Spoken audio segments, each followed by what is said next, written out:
Bonsoir à tous. À la une de ce journal, une question taraude l'esprit des Camerounais. Le gouvernement va-t-il démissionner après avoir avoué sa responsabilité dans le retrait de l'organisation de la CAN 2019 au Cameroun? Malgré ce scandale d'État et une humiliation de toute une nation, ce même gouvernement ambitionne de poursuivre les travaux et de négocier dans l'espoir d'abriter l'édition 2021 de la CAN.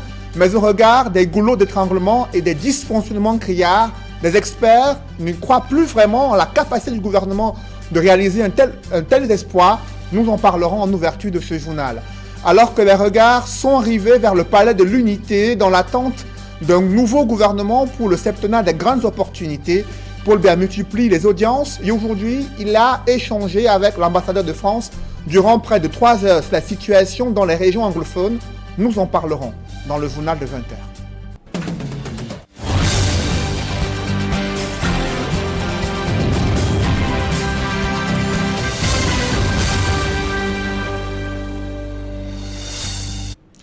Merci de suivre cette édition complète de l'information sur Equinox Télévision. Le gouvernement avoue son incapacité à tenir ses engagements. La réunion de crise tenue dans les services du Premier ministre a permis de diagnostiquer des dysfonctionnements criards et des goulots d'étranglement dans la gestion des projets relatifs à la CAN. Cette situation a aggravé le retard dans la construction de ces infrastructures, toute chose qui a conduit au retrait de l'organisation de cette compétition au Cameroun. Malgré ce scandale, le gouvernement ambitionne de poursuivre les travaux. Pourtant, la qualité des hommes, leurs compétences et leur probité morale se posent avec acuité. Joël Essengue et Ike Cyril. Au lendemain du retrait de l'organisation de la CAN 2019 au Cameroun, le comité de pilotage de la CAN, COMIP-CAN, présidé par le Premier ministre chef du gouvernement, fait son propre procès. La réunion a débuté par un exposé du ministre des Sports qui, je dois le reconnaître, n'a pas fait dans la langue de bois pour constater les manquements et les insuffisances qui étaient les nôtres. Et je pense qu'il a planté le décor pour le débat qui a suivi. Les langues se délient désormais et la vérité des faits apparaît au grand jour. Face à l'humiliation, le gouvernement plaide coupable. C'est d'abord chacun qui veut sauver sa tête, c'est normal.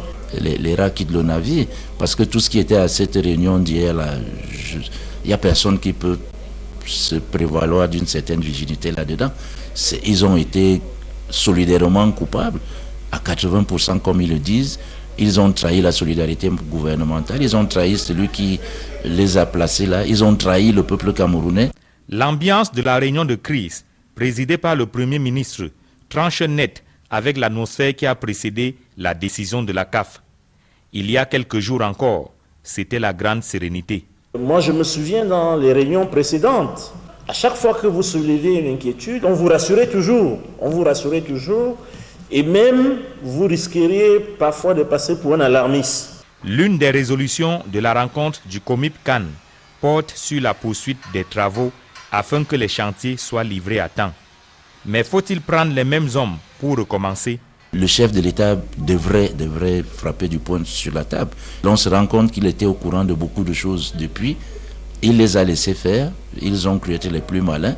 Et je crois que c'est lui qui les a nommés qui devra les sanctionner, parce qu'on ne peut pas reprendre les mêmes, sinon les mêmes causes aboutiraient aux mêmes effets. Au-delà des hommes, il y a la méthode à revoir, l'absurdité consistant à refaire la même chose en espérant un autre résultat. On ne savait plus qui décide quoi, qui fait quoi. On ne savait plus. Entre des instances à la présidence de la République, au secrétariat général de la présidence de la République, le comité CAN, qui est le comité national, le COCAN, qui est le comité local, et les maîtres d'ouvrage ici ou là, on ne savait plus qui fait quoi. Donc, pour moi, c'est quelque chose qu'il faut régler rapidement. Il faut s'interroger sur la compétence et la qualité de ceux qui doivent suivre les chantiers. Est-ce que ça relève du politique de suivre les chantiers? Au thème de la réunion du comité de pilotage de la CAN, une commission d'évaluation a été mise sur pied. Présidée par le secrétaire général des services du Premier ministre, elle devra faire l'inventaire des chantiers et prestations en cours pour savoir lesquels relèvent directement du cahier des charges de la CAF. Et sur l'un des chantiers de ces infrastructures sportives, la toiture du stade Paul Biya pourrait être achevée d'ici une semaine. Plus de 45 000 sièges ont déjà été fixés et l'aménagement de l'aire de jeu est en cours. Le constat a été fait par le président du comité de site, Paul Nasseri Beya, qui s'est rendu sur le chantier de ces infrastructures sportives à Olembe, non loin de Yaoundé. Des précisions avec Emmanuel Diop, Joël Essengue et Marcelin Gansop.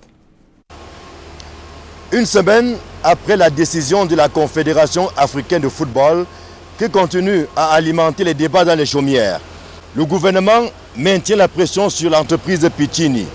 Rien ne doit justifier un ralentissement des travaux et c'est une cuvette d'Olembe en pleine effervescence qui nous accueille ce jeudi 6 décembre 2018. On pense de finir avant le délai ou avant la date seulement parce que c'est notre honneur comme entreprise et c'est l'honneur de notre pays maintenant, Cameroun, parce que après tout ce temps, je crois que ce qui touche les Camerounais touche nous. Et ça, c'est les messages qu'on veut donner, comme on a donné beaucoup de messages avant. Quand on a dit où est les stades invisibles, bon, voilà les visibilités. Quand ils ont dit le matériel, je ne sais pas quoi, préfabriqué, tel. Maintenant, on peut voir ça, on peut toucher ça. Et la même chose. Des informations et même des rumeurs ont circulé, faisant état de ce qu'ici à Olembe, rien n'évoluait véritablement. Pour le président du comité des sites et même le directeur général de l'entreprise Pichini, il n'en est rien. La preuve palpable de ce que les travaux évoluent normalement, c'est la pose de la toiture qui est quasiment achevée, mais aussi des sièges. On est en train de finir l'installation de toiture. Ça manque 8 pièces, ça veut dire 8 jours. Dans 2 semaines, on peut finir même le canal et dans 2 semaines, on peut finir tout le lot technologique, tous les projecteurs, tout le parleur, tout ça qui normalement on va monter sur le toiture. On a mis plus de 40 000 chaises déjà installées, 45 000 chaises sur les 60 000. Et il reste encore donc les chaises de VIP, comme on dit, qu'on ne peut pas mettre installées maintenant. Et les autres chaises qui vont prendre donc la forme de l'étoile de Lion et autres. C'est ça les logos qui restent sur les chaises. Toutes les chaises sont déjà là. Pas d'inquiétude pour ce qui est de la pelouse.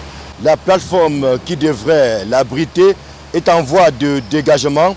Et d'ici le début du mois de janvier, avec les travaux qui ont effectivement commencé, la pelouse du stade Paul Biya d'Olembe va commencer à dévoiler ses premiers visages. Parce qu'ils nous avaient promis commencer donc le stade même, comme on a commencé déjà à dégager le centre, l'aire de jeu. Donc ils ont commencé ça aujourd'hui. Et ils nous ont promis, comme j'avais donné l'autre jour, que le 15 janvier, on aurait déjà une idée sur cette aire de jeu. Si des engagements ont été pris pour fin mars 2019, les responsables de l'entreprise Pichini ne font pas mystère de leur volonté, de leur engagement à livrer ce stade bien avant cette date. Avec l'arrivée des derniers bateaux au plus tard au mois de janvier 2019, nul doute que le stade de Paul Biya d'Olembe, dont la phase de finition est amorcée, va enfin dévoiler au grand public le visage que tout le monde attend. Ici la cuvette en pleine ébullition du stade Paul Biya d'Olembe. Joël Essengue, Marcelin Gansop, Equinox Télévision.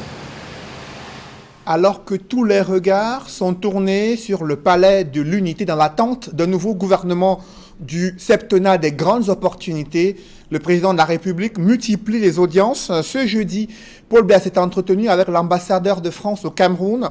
Le chef de l'État et Gilles Thibault ont échangé durant 3 heures au palais de l'Unité. Ils ont discuté sur les enjeux de la mise en place du Comité national de désarmement, de démobilisation et de réintégration des ex-combattants de Boko Haram. Ils ont abordé la question relative à la situation dans les régions anglophones.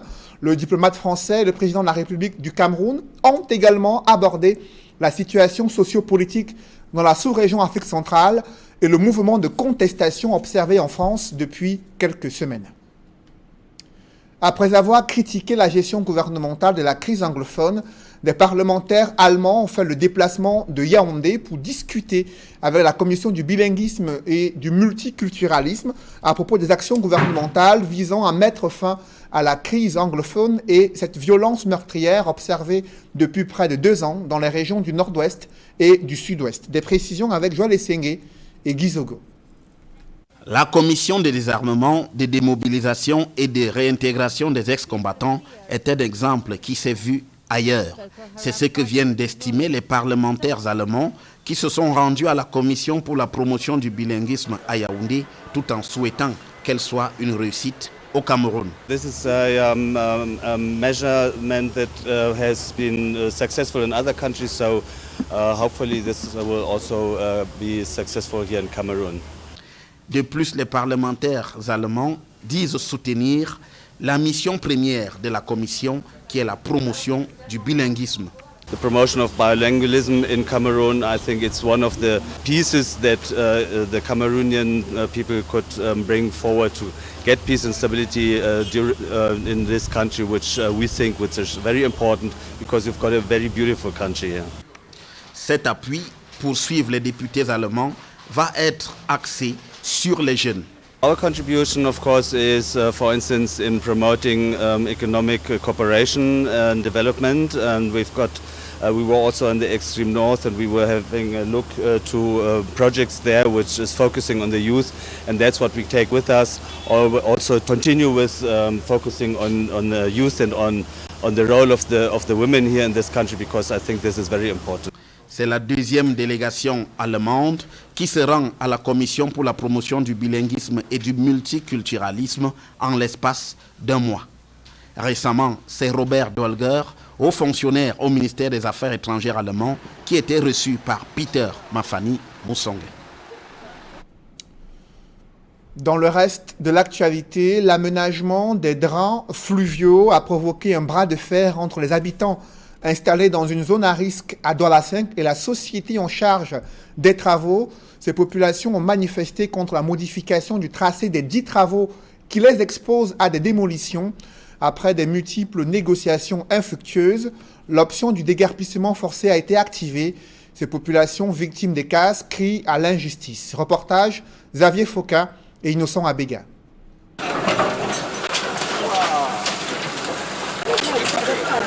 C'est un climat de désolation au bloc A, au lieu d'Imakepe Petit Pays, dans le 5e arrondissement de Douala.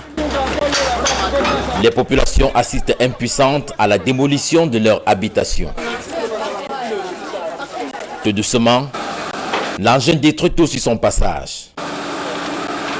Une armée constituée d'éléments de la police municipale, ceux du commissariat du 10e et la gendarmerie veillent au bon déroulement de l'opération afin d'éviter tout débordement. Quelques heures auparavant, ces habitants avaient perdu le sommeil et pour cause, le tracé de la trajectoire originelle de ces drains qui part de l'entrée nord de l'université de Douala a été modifié à cause de cette maison marquée 01.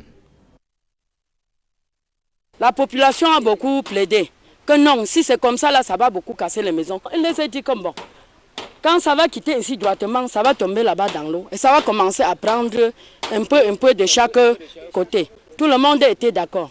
Subitement, nous, on voit le drain arriver ici, ça bute sur la maison. Quelques faits attirent l'attention dans cette affaire. Tout d'abord, les domiciles entourant la une à problème avaient déjà été soit détruites, soit délaissées par leurs propriétaires depuis plus d'1 an. Ensuite, la date de sommation date de 2017 et ne leur a été remise que le 29 novembre 2018. Ces 2 dates figurant sur des maisons détruites en fonction de l'ancien ou du nouveau tracé. Enfin, ce drain est celui de Makepe Petit Pays et non celui de Tongo Bassa à Makepe Misoke, tel que l'indique cette lettre de sommation. Approché par notre équipe, le directeur général de la société contractante explique que le tracé a été modifié à la demande de la population pour que le drain rejoigne le lit d'eau. En témoignent les clauses contenues dans ces résolutions, issues des réunions tenues les 10 et 20 septembre 2018, et qui précisent par ailleurs que la trajectoire doit subir un décalage de 10 mètres sur la gauche. À la demande pressante et insistante, je pèse sur les mots, qui depuis septembre 2017 ne cesse de réclamer que le train rentre dans le lit de l'eau. Et c'est ce que nous avons fait. Nous avons au moins 4 ou 5 rapports de réunion pour ce faire. Donc c'est à la réunion du 20 septembre, j'étais hors du pays, qu'ils ont décidé à l'unanimité, les villageois avec tout, il faut que le train rentre dans l'eau. Et nous avons décidé d'accepter ce que la population voulait. Et la communauté urbaine aussi, par le truchement de maître d'ouvrage, a validé le nouveau plan. Et nous sommes en train d'exécuter les travaux aujourd'hui. Les victimes créent alors à l'injustice et avaient non seulement paralysé les travaux sur le site depuis quelques jours, mais avaient aussi et surtout, dans différentes correspondances, interpellé les autorités administratives. Nous nous sommes rapprochés du service de la mairie. Nous, on n'a pas eu la suite. Nous sommes remontés jusqu'au niveau de la communauté. Nous, on n'a pas eu de suite. On s'est rabattu à la sous-préfecture. Rien. Nous sommes allés à la préfecture. Et là, nous sommes au niveau de la région maintenant. Une descente rassurante des autorités avait été effectuée la veille de cette opération. Les habitants du bloc A, au lieu du Makepe petit pays qui reconnaissent pour la plupart être sur une aire interdite, ont été finalement déguerpis. C'est l'amertume chez des instituteurs contractuels et des maîtres de parents du Cameroun. Ils comptent saisir le gouvernement pour dénoncer la dégradation de leurs conditions de travail et surtout revendiquer l'intégration à la fonction publique pour certains de leurs camarades. D'autres précisions avec Joël Essengue, Emmanuel Diop et Ike Cyril. C'est une situation qui inquiète le syndicat national des instituteurs contractuels et maîtres des parents du Cameroun. Le 2 décembre de chaque année, ceux ayant atteint 10 ans d'ancienneté doivent être intégrés à la fonction publique. Après la vague de 2017, celle de 2018 attend encore d'être intégrée alors que la date du 2 décembre est déjà passée. Nous allons faire parvenir dès demain une correspondance à Madame le ministre de l'Éducation de base pour lui rappeler que le 2 décembre est passé et qu'il est question qu'on procède à l'intégration des IC3 recrutés en 2008 parce qu'ils ont déjà 10 ans d'ancienneté de service. Une autre lettre des instituteurs contractuels et maîtres des parents est posée sur la table du président de la République. À travers ce courrier, le SNICOM revendique l'amélioration des conditions de travail. Et à ce sujet, les nouvelles sont plutôt bonnes. Nous lui avons demandé de revaloriser le salaire des fonctionnaires et surtout des enseignants à 50%, la prime de documentation et de recherche à 50 000 pour les professeurs et à 35 000 pour les instituteurs. Entre autres, le recrutement des maîtres des parents et titulaires de CAPIEM. Il y a déjà des nouvelles qui nous parviennent, notamment la directrice de la Banque mondiale, qui lors d'une audience accordée à Madame le ministre de l'Éducation de base, a déclaré qu'il y a un recrutement de 12 000 instituteurs qui va s'étaler sur 5 ans. C'est la Banque mondiale qui annonce la nouvelle en lieu et place du gouvernement camerounais. Pour le SNICOM, ça fait plus sérieux. C'est mieux qu'elle vienne de Madame la directrice parce que c'est plus crédible. Les instituteurs, excusez-moi, ne croient plus trop aux déclarations de nos propres gouvernants. Quand ça vient quand même d'un étranger, c'est quand même plus crédible. Donc nous avons des raisons de croire que ça sera effectif. Réuni à Yaoundé, le bureau du syndicat national des instituteurs contractuels et maîtres des parents du Cameroun évalue les promesses du gouvernement par rapport à ses revendications. Malgré une petite embellie, des zones d'ombre persistent, a-t-on appris à la fin des travaux. Le foisonnement des opérateurs dans le domaine des technologies de l'information et de la communication a amené le gouvernement à annoncer de multiples réformes.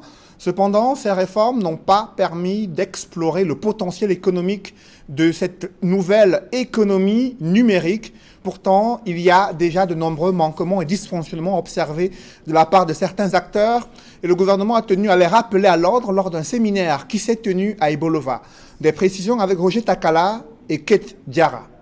Selon un récent rapport publié par We Are Social et Outsuisse sur les données chiffrées de l'utilisation d'Internet, du mobile et réseaux sociaux dans le monde, Nous sommes un peu plus de 6,13 millions de Camerounais à utiliser Internet, soit un taux de pénétration de 25%.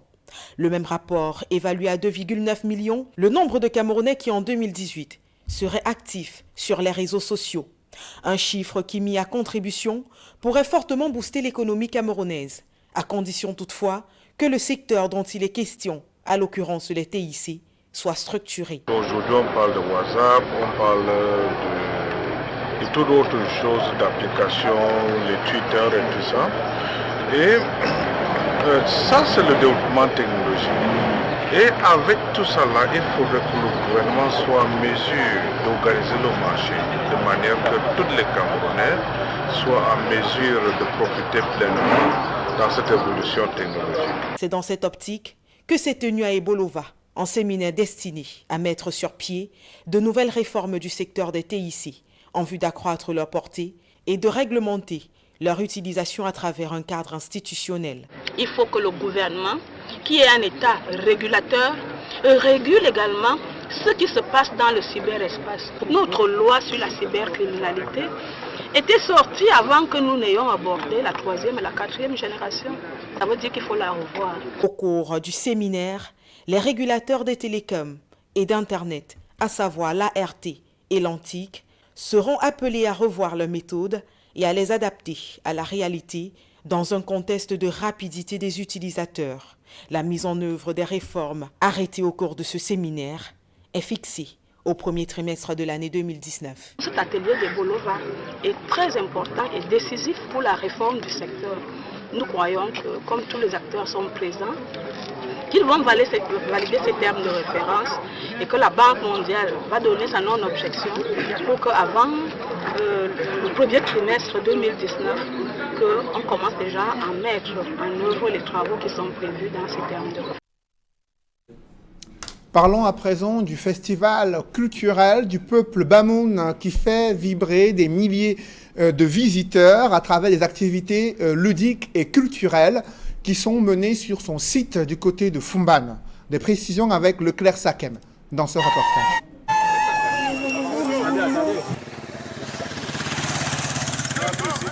La Cité des Arts, Fumbane à l'ouest du Cameroun, vibre au rythme des grandes journées traditionnelles, culturelles et économiques du peuple Bamoun, Ngouane 2018. Dans les marchés et autres espaces, on en parle sans répit.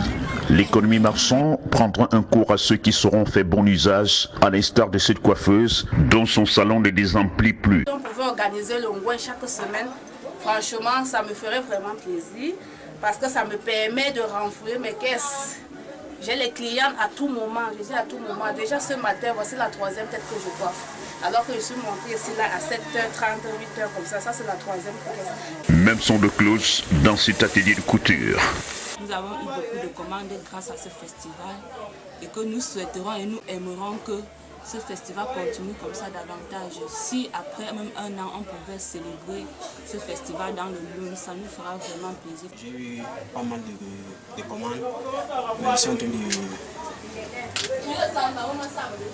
je suis déjà en phase finition. On se fait sublimer pour la circonstance. Me rendre belle pour toute la semaine du Ngouane. Je suis venue mesurer ma tenue puisque chez ma couturière au petit marché en Fumbane. Je suis venue le mesurer et c'est très bien fait. Je m'apprête à être top ce soir.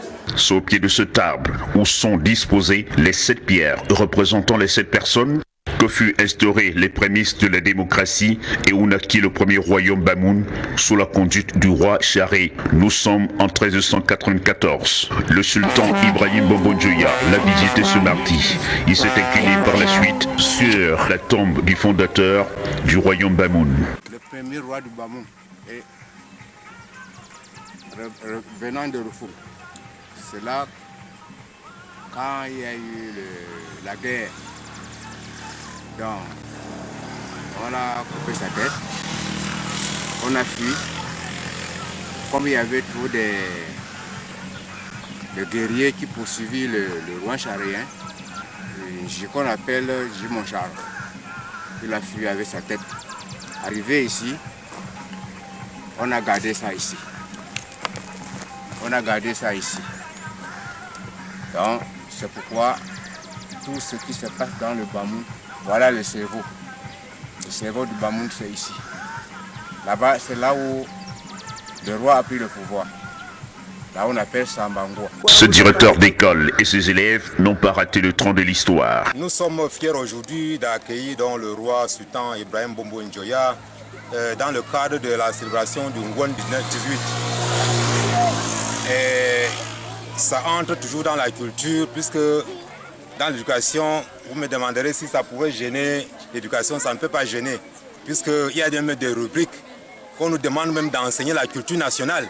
Et c'est le lieu pour nous de présenter donc aux enfants cette journée qui sera donc magnifiée par le passage de notre roi. Pour joindre l'utile à l'agréable, le roi Bobo Dioya a donné le coup d'envoi du mini-marathon Zomom Fumban, long de 25 km, remporté par Woufo Momo chez les messieurs et Mélie Angel chez les dames. On peut dévoiler son secret, non sans prodiguer quelques conseils. Mon secret pour gagner, c'est l'entraînement. C'est le travail avec mes coachs, mon conseiller, mon médecin. Un grand suivi. La population Bamoun est au rendez-vous et elle est vraiment fair play. Et je les encourage vraiment d'aller dans la même danser et ne pas seulement nous encourager et aussi envoyer les enfants pouvoir également suivre mes pas. Parce que j'ai commencé la télévision très tôt, à l'âge de 8 ans. Les amoureux des belles sonorités sont bercés chaque soir sur le plateau central du village Ngwen par les créateurs des jeux d'esprit, à l'instar de Malorx le Baïbeur, Ketino la femme du peuple, Aïcha et bien d'autres.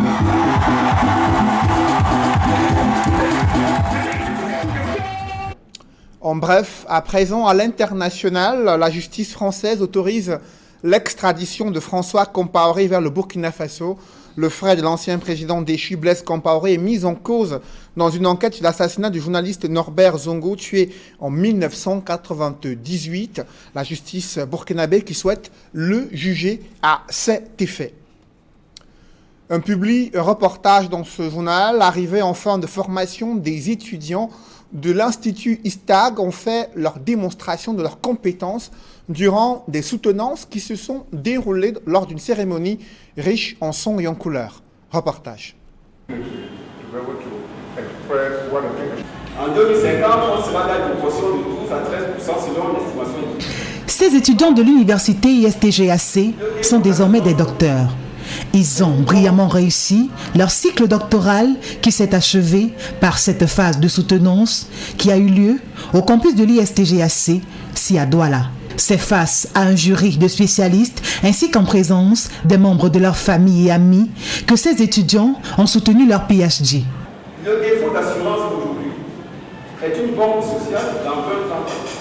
Et cette question doit être adressée aujourd'hui pour éviter que l'on subisse cette échéance. Au terme de cet examen oral, le jury a donné son accord pour l'attribution du grade de docteur à tous ces étudiants. Il y a un profil des étudiants qui viennent de soutenir leur thèse brillamment et qui, à mon niveau, je crois que ces étudiants se mettent au niveau, ils sont au même niveau que les universités d'État et à mon avis même, ils acceptent même, n'est-ce pas, les standards qui sont attendus. Ils sont ainsi le fruit de la très riche collaboration qu'entretient l'ISTGAC et l'université anglaise Charisma University. Grâce à cette tutelle étrangère, ils bénéficient de diplômes accrédités et reconnus par les institutions internationales. J'ai été invité par l'ISTGAC qui a un partenariat avec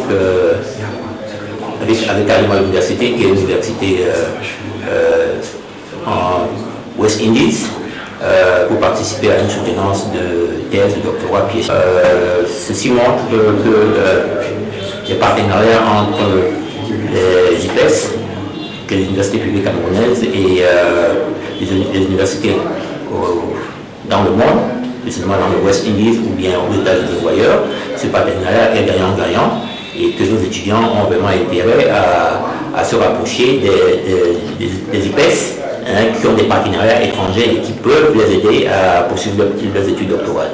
Et particulièrement de l'ISTG. Les encadreurs recommandent à ces docteurs d'être de dignes ambassadeurs de l'ISTGAC partout dans le monde.